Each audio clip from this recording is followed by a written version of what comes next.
beginning, God made everything out of nothing.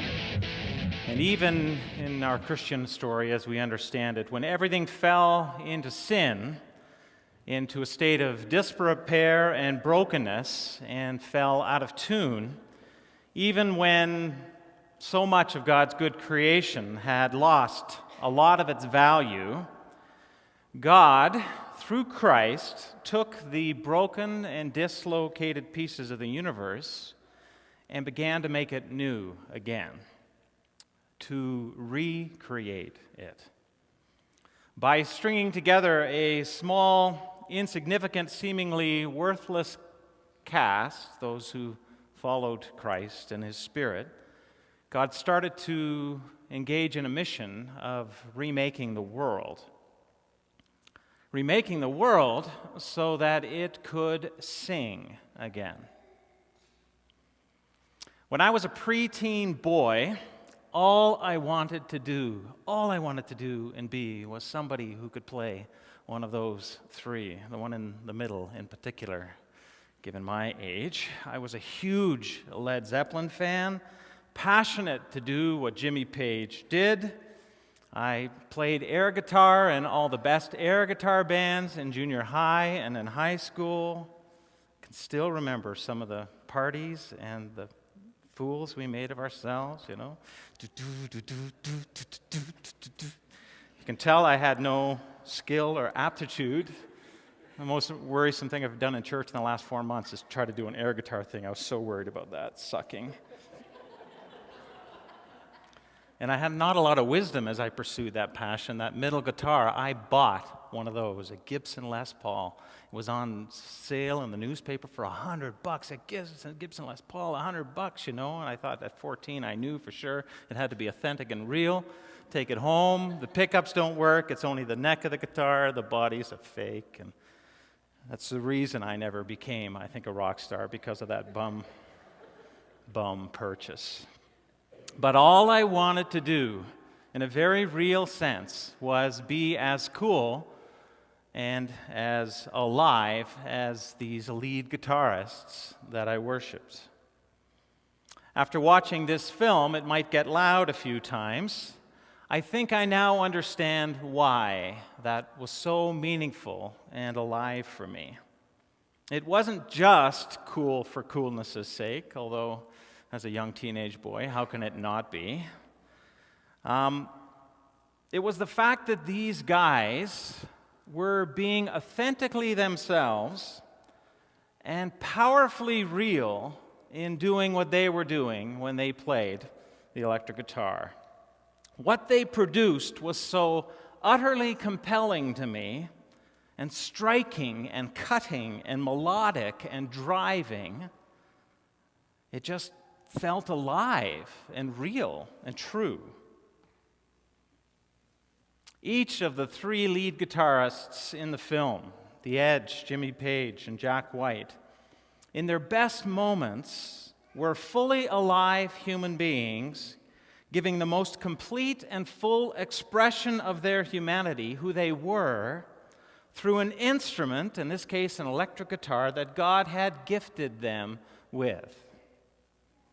Those just right moments when those people who were making up culture, God-breathed human beings, were taking up a product of culture, the electric guitar. They were filled with that feeling of that person being fully alive and real. And I think, looking back theologically on my teenage years, that's what draws many of us to a lead guitar player and solo. Miguel Sanchez said in a meeting preparing for the sermon this week, he said, "I love guitar solos because you can feel what they're playing. I feel like I can relate." I think God made Miguel and me and all of you other wannabe lead guitarists to relate. In the beginning, God created the heavens and the earth. And God created human beings in His own image, Genesis says. In the image of God, He created them. Male and female, He created them. God blessed them, and he said to them, "Be fruitful and increase in number, fill the earth and subdue it."